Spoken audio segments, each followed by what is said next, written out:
Okay. Let's go.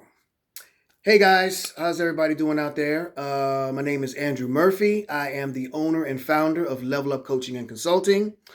I did a video in Swedish um, that I already posted up, an intro video. And I believe I did an intro video in English as well as to who I am and what I do um, as far as being a coach. I'm a certified coach, and I work as a life coach, specializing in personal development, what I call GAT, goal achievement therapy, or goal achievement training. You can call it that. And I work with DIW, which is deep inner work. My goal as a coach is to help you find those tools that you already have inside of you to help you be the best person that you can be. I say that all the time, and I'll continue to say it. Every single person has that within them, okay, to be uh, the best version of themselves. And it's my job to help you find those tools, all right? You can go to go.levelupcc.se, go.levelupcc.se. And the web page or the homepage is in Swedish, but you can translate it. Basically, you can also just click on the link and book a time with me. And I do my sessions in both English and Swedish, depending on where my client is and what they want to do. So I think I put that already up there, out there for you guys. So I just wanted to say that real quick. This video is basically sort of a backstory video to give you an idea of who I am and where I am and why I do what I do and everything else like that. So let's start from the beginning. Again, my name is Andrew Murphy. I was born in the States, in the United States. I was born in Los Angeles, but I didn't grow up in Los Angeles. I grew up on the East Coast. Lived on the East Coast for a while, DC, New York, everywhere else like that. Well, mostly DC and New York. Growing up, I was, in and out of trouble, messing around out there in the streets. Some of you guys know what that's about. And long story short, I'm actually writing a book about it, but that's a whole nother conversation. Long story short, I moved from the East Coast to the West Coast. My mother's from LA.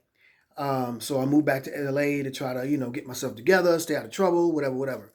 And I always had one foot in and one foot out, just me being who I was at the time. I was young at the time. And then I met a young lady.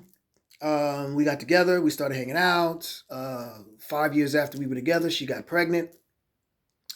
And then when she got pregnant, I was like, okay, I'm getting ready to have a kid. I can't be, doing this. I gotta, we gotta figure something out because this is not gonna work. So she was from Sweden and the northern part of Sweden, what they call Norrbotten, which is way up the north. And I was like, hey, let's move to Sweden. We were living in LA by at the time. We live in like 20 minutes from Venice Beach on the bike. Like if you ride your bicycle, it'll take you 20 minutes to get to the beach. And she's like, nah, I like it here, this and that. But she didn't know all the other stuff that I was doing. Like she knew some of it because women know, but she didn't know the depth of it, right? So I was like, yo, we need to get out of here. We need to do something different. We have a kid, blah, blah, blah, blah, blah. A few things actually happened. Some, pretty, serious situations took place. Um, and that actually sort of prompted her to think, okay, maybe we need to get up out of here. And then when my oldest daughter was a year old, that's when we moved to Sweden. So I came to Sweden in 1998. Yeah, the 1900s. The 1900s. Yeah, I'm old. So I came to Sweden, moved to the northern part of Sweden, which was not very, it didn't fit me. It wasn't me. I mean, it was a culture shock, of course, because living in Los Angeles for, the what, 5 or so years from moving from New York or whatever, or just living in America, period. Big cities my whole life. And then moving to a place that's, the town that we lived in was what, 5,000 people or something like that. So small town, completely different language, completely different culture. I didn't have any money. I had like $300 or so in my pocket. I had a kid and no job. So it's called starting over. That's what it's called. It's called starting over. And it's called stepping out of your comfort zone. Like literally stepping out of your, like, You understand? So that was a problem. That was, well, it wasn't a problem. It was a challenge. It wasn't a problem. It was a challenge because I I wanted to do that. I knew I needed to do that, right? So I did it. And long story short, I lived in the northern part of Sweden. I started working as a chef, got my certification as a chef. So I worked as a chef for a long time, both in the schools and then in the restaurants and hotels. I liked the job and I was good at it. I mean, I like cooking, and I had my own barbecue catering company for a little while. A little small, private little thing, and that was cool. Doing barbecue, catering barbecue parties, for the weekend or whatever, and everything else like that. And then I got tired of working in the restaurant business because we had been in Sweden 5 years, and we had another kid. So now I got two kids. I'm working. My mother, or the mother of my children, she's working. We weren't married. We were together, but we weren't married. And she was working. We had, an apartment. We moved into a house. Whatever, right? Things were okay. They weren't, we weren't rich, but we weren't poor either. Middle class, I guess. And so then I got tired of the restaurant business. I wanted to, be around with the kids, because when you work in the restaurant business, those of you that work as chefs, you guys know, or even anybody that works in the restaurant business, you work evenings and weekends, right? And you work long hours, and there's always overtime because somebody's calling in sick. There's always work, and I'm a guy that works. I'm not afraid to work. I get down there and do it. I'm not afraid of working. I've never been lazy. So I was working myself to death pretty much, gain weight, whatever, drinking too much, the whole thing. And then I was like, you know what? Let me change this. Let me do something different. So then I got into healthcare, and I loved healthcare. Like, that really made me feel like that's who I was. Like, pardon me, that's what I was supposed to be doing. It made me feel like, oh, finally I found myself, my calling, my whatever.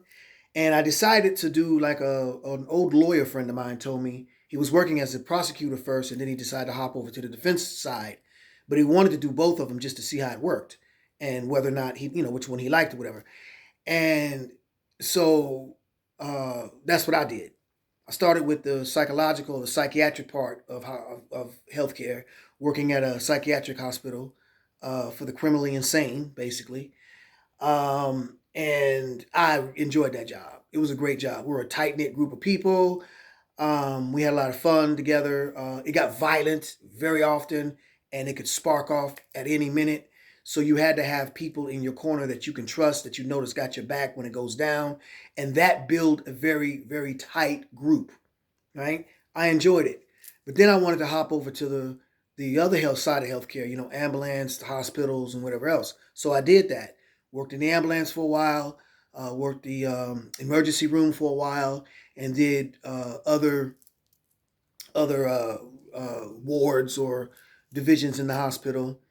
And then uh, after me and the mother of my children, after we split up, I started traveling a lot, and then I ended up working in Norway uh, with healthcare, and that was really cool. I came back to from Norway to Sweden, and Corona hit.